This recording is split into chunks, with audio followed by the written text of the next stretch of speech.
Hey guys, ever wondered how to find out where a particular photo was taken? So if you have, you are definitely in the right place now. So this particular photo here, we're going to find out where it was taken. So in order to do this, we need to actually do a quick snip. So we do Windows, Shift and S. This allows us to take a quick snip, which we're going to do. We're now going to save this. So I'm just saving this as a JPEG. I'm going to call it a screenshot. I'm going to put it on my desktop. So click on save. I'm going to close that. And up here, I'm actually going to go across to Google. Now in Google, nothing seems to be anything different to what we'd normally have, except I'm going to click on the thing up here that says images. Now when I do, all of a sudden I see there's a picture of a camera. Let's investigate what happens when we press that.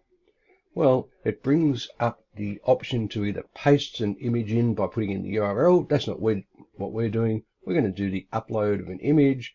We're going to have a look at the screenshot we just took before. Here it is. And we're going to do open. It's going to have a quick look and it's going to tell us, wow, there's the picture we put in.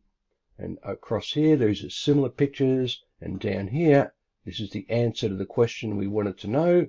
Where was it? It's the Blue Grotto in the Maltese Islands. And I reckon that's fantastic. Okay, bye for now.